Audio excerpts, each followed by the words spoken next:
And thanks for making this interview possible, Warren. There are a couple of frames I kind of need to build before I talk to anyone about mind parasites. And probably the initial frame is about my approach to paranormal experience in general. I believe that paranormal experience is best investigated without arriving at formed conclusions. So it's interesting because we have people in the so-called skeptics movement, people like Michael Shermer, who I've had a confrontation with, and others. They tend to be, though there's no reason why skeptics have to have this stance, but they tend to be atheist, materialist types, and not to be skeptics at all. They tend to be debunkers, people who believe in a negative, that certain things are not possible, that there is nothing happening in the unseen realm, that there is no ESP or of any sort, and so forth. And then they look for ways to defeat anybody who makes any claims or says anything about those subjects. And they do this usually by, they usually research by proclamation. They don't use scientific methods to defeat the things that they claim to be skeptical about. Instead of investigating the unexplained, they explain away the uninvestigated, as one person put it. And also, they are the opposite of skeptics, because skeptics, even the word came from Greek philosophers, the skeptics. And what they believed was that their powers of observation were increased by not arriving at conclusions. And in that sense, I consider myself a skeptic.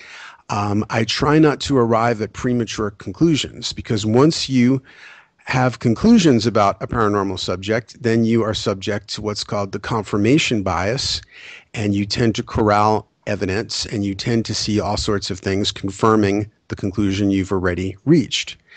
But the problem with this is, well, there are a few problems with it. One is that the paranormal just contains a lot of ambiguity. Also, the paranormal has a kind of shape-shifting, multitudinous, and trickster aspect.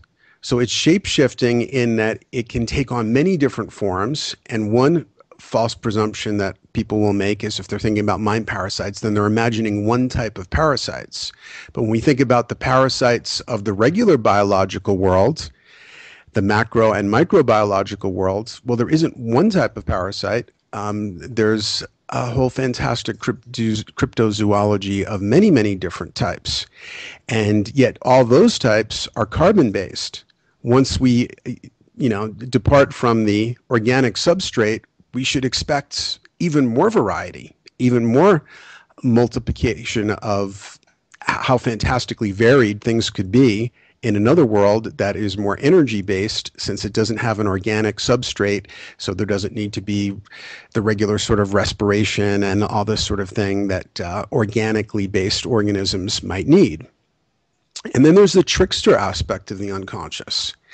It is constantly looking to trick us in various ways, to get us to think we've seen things that we haven't, to misinterpret what we've seen. And my friend George Hansen wrote a seminal book everyone should read, called The Trickster and the Paranormal.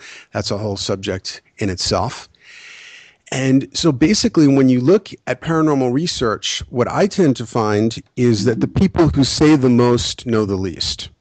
Mm-hmm. And so if you look at ufology, for example, where there's a lot of ambiguity and there's no consistent theory that explains all alien occurrences, unless the alien occurrences are of many different sorts. The people who know the least, they can tell you the names of everybody on the Palladian High Council. But the people who know the most and who are the best observers of the phenomenon, people like Jacques Vallée, are very careful not to reach fixed conclusions, because the material we have so far doesn't seem to support that. Now, maybe there are some Qigong masters somewhere who on a daily basis are removing energy parasites from people, and maybe their specificity of insight into the way they work is warranted for them. It's not for me. And so my personal stance toward mind parasites, as with other paranormal subjects, is that we're dealing with something that has certain, at least for me at this point, irreducible, ambiguous aspects, because they're not subject to imaging and MRIs and microscopes and things like that. It is very subjective. And so therefore, everything that I say about this subject should be regarded as speculative. However, it would get very tiresome if I began every sentence with "it seems as if," or "according to sources," or "based on what people have experienced."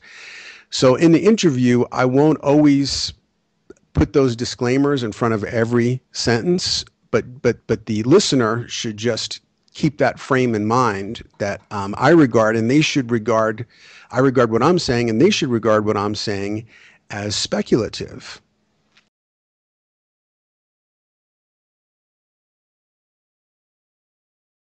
Let's consider parasites in the straight biological world, the parasites that we know exist.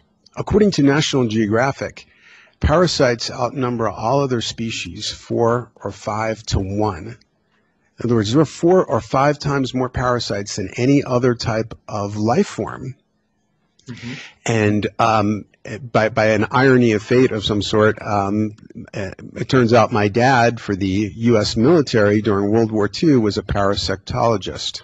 It was kind of dangerous at the time because they used live culture slides. They're mostly like doing stuff with like syphilis and like STDs and things that servicemen were picking up abroad, and so there's a high risk of infection. And so that was his danger in World War II until D-Day, when they pulled him out of the lab and put him, in a totally hellish battle experience. But so parasites are very real, and there are 3 classic relationships of energetic transaction that I'm aware of in the natural world. And one is parasitism, and it's so common that most parasites themselves have parasites, that almost all organisms have parasites, and sometimes even the parasites inside other parasites have parasites. So malaria, for example, what is that? It's a microbial parasite that lives in another parasite, mosquitoes. Mm-hmm. The other 2 classic relationships of energetic transaction are symbiosis and, of course, predation. And human beings are variously all 3. Technically, I think we're considered predators at this point, but we are also, some people would consider us parasites, feeding off the life energy of the planet and not taking particularly good care of the host. And of course, we also can be symbionts at times, like, working cooperatively with others and so forth, and other species, sometimes at least. So it's also possible for us to miss an entire domain of life. And the example of this that should be most obvious is that up until a Dutch janitor or shopkeeper, I've heard him described as either A.V. Leeuwenhoek in the 1700s, ground the first lenses that were good enough to be able to resolve an amoeba through a primitive microscope. And amoeba, I guess, is a giant of the microbial world. Mm-hmm. No culture, Western, Eastern, tribal, whatever, had any clue about the microbiological world. Surgeons were washing their hands after surgery, but not before. So we all miss this. Now imagine how fantastic it would sound if I were to tell somebody of a man of 1700, even a Renaissance man with the best European education, that do you realize that there are zillions of animals and plants all around you that you're not seeing? That, in the carpet that you might be sitting on right now, there are dust mites, these, if I showed him a picture of what they look like, these monsters crawling around that you can't see. Mm-hmm. And that not only, there isn't just one type of animal out there, but there's a zillion different species, and they also will, of course, be parasites, some of them, because the same relationships of energetic transaction will apply to this microbiological plane as applied to the macrobiological plane. And that not only that, even more mind-blowing, that your body is actually made of like 60 trillion of these little animals you can't see. So they're not just out there, they are you. And they are comprising you. So what every culture except one has identified, even though they missed the microbiological plane, is an energetic plane of organisms. You can call them spiritual organisms or whatever, you know, and they are referred to by many different names in many different cultures. The only culture that doesn't recognize them is scientific materialism, fundamentalist materialism, because we don't presently have instruments to identify them, but maybe one day we will. Maybe just the microscope, you know, that will be able to see, metaphorical microscope, but the imaging device that will be able to see such things, maybe it just hasn't been invented yet, but maybe one day it will be. But meanwhile, every culture has recognized them and recognized their effects, other than scientific materialism. And every culture has also recognized that some of these organisms are parasitic. And so the Christians called them incubi and succubi.